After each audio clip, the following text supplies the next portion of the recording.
Viral di media sosial video amatir yang merekam aksi seorang bidan melompat dari tebing curam kemudian berenang menyusuri sungai di Nagari Dua Koto, Kabupaten Pasaman, Sumatera Barat. Ya, perjuangan bidan desa ke kampung halaman. Bidan Dona dari Puskesmas Simpang Tonang ini rela bertaruh nyawa mengarungi aliran sungai yang cukup deras demi menyelamatkan pasien. Dengan membawa tas berisi peralatan medis di punggung, Bidan Dona berenang hingga ke tepi sungai. Hal ini terpaksa ia lakukan lantaran jembatan di desanya putus. Awak kelak berterumpang itu. Berterumpang. Setibanya di tepi sungai, perjuangan Bidan Dona belum berakhir. Ia harus melintasi jalan sempit nan terjal sejauh 27 km dengan menaiki ojek. Sampai di jembatan Batang Pasaman itu rupanya jalannya udah putus, jembatannya putus. Terus saya turun dari Napal menuju sungai dan menyeberang itu kira-kira 18 meter.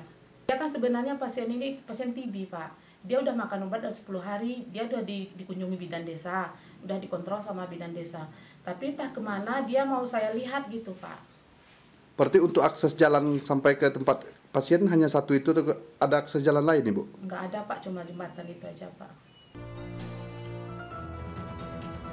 Warga setempat berharap pemerintah daerah segera membangun jembatan yang rusak sehingga aktivitas warga tidak lagi terhambat. Yang merasa petugas turun. Mau polisi, mau tentara, mau apa itu turun. Ada bom. Nggak nyaman turun. Ini punya kita, soalnya pesawatnya, biar tahu kalian. Sebuah video viral di sosial media saat seorang penumpang mengamuk dan berteriak membawa bom. Bom. Panggil tentaramu semua. Ya. Saya mau kencing. Diduga penumpang ini mengamuk karena delay penerbangan Lion Air dari Jakarta ke Medan. Pesawat Lion Air ini sedang melayani rute penerbangan Jakarta-Medan pada Sabtu 2 Agustus 2025. Kejadian ini pun membuat penumpang panik. Terdengar jelas penumpang tersebut mengeluarkan kata-kata kasar, bahkan diduga menantang pihak maskapai. Ulah penumpang tersebut kontan memicu kepanikan di dalam pesawat. Banyak penumpang berteriak dan mendesak agar pelaku segera diamankan. Awak pesawat pun berusaha menenangkan penumpang dan mengimbau agar tetap tenang. Petugas akhirnya mengamankan pelaku dan menurunkan seluruh penumpang untuk dilakukan pemeriksaan ulang. Tentang adanya bom di dalam pesawat itu mungkin bercandaan, tapi itu dapat merugikan ya, karena memang itu sudah menjadi aturan dari maskapai penerbangan gitu, bahwa bercandaan terkait bom ataupun hal-hal yang memang membuat skeptis para penumpang itu dapat merugikan, karena jika hal itu terjadi maka penumpang merasa tidak aman dan tidak nyaman. Hingga kini belum ada konfirmasi dari pihak maskapai maupun kepolisian terkait kejadian tersebut.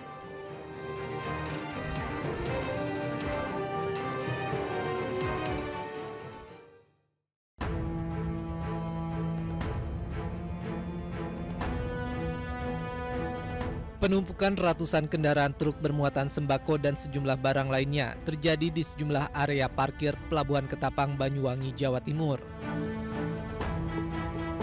Peristiwa yang berlangsung sejak 2 pekan terakhir ini terjadi sejak dilakukannya penertiban kelayakan kapal pengangkut oleh pihak otoritas pelabuhan pasca tenggelamnya KMP Tunu Pratama Jaya di Selat Bali. Dari 15 kapal angkut pendarat yang ada, kini tersisa 9 kapal yang melayani jasa penyeberangan lintas Selat Bali. Tingginya volume kendaraan yang hendak menyeberang ke Pelabuhan Gilimanuk, Jembrana, Bali tidak sebanding dengan tersedianya armada kapal yang melayani penyeberangan, hingga terjadi antrian kendaraan mengular di Jalan Raya Situbondo sejauh 6 km. Adanya ketidakseimbangan antara kapal yang tersedia dengan jumlah trip juga yang terrealisasi dengan volume kendaraan yang akan menyeberang dari Pelabuhan Ketapang menuju Pelabuhan Gilimanuk. Ini sebetulnya hukum yang biasa, supply and demand, Ketika terjadi ketidakseimbangan, maka tentunya akan terjadi antrian, seperti itu Pak. Untuk mengurangi penumpukan kendaraan, pihak pelabuhan menerapkan sistem percepatan bongkar muat kapal.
Seorang Pak Oga langsung kabur saat mengetahui menjadi target razia oleh petugas Satpol PP di putaran Jalan Samanhudi, Pasar Baru, Jakarta Pusat.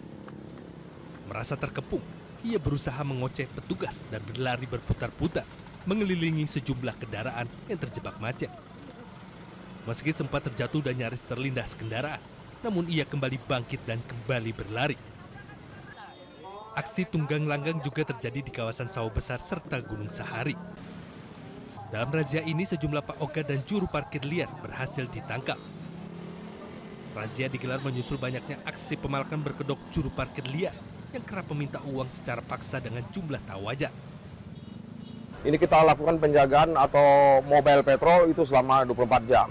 Nah, untuk mengantisipasi itu tentunya jukir-jukir ini kita berkoordinasi dengan Sudin Dishub untuk mengatasi apakah mereka itu termasuk salah satu dari binaan penugasan dari atau bukan gitu loh. Nah, namun dalam hal ini kita tetap melakukan patroli. Selain melakukan razia, petugas Satpol PP Jakarta Pusat juga akan melakukan patroli secara rutin guna menciptakan keamanan dan ketertiban umum di Jakarta.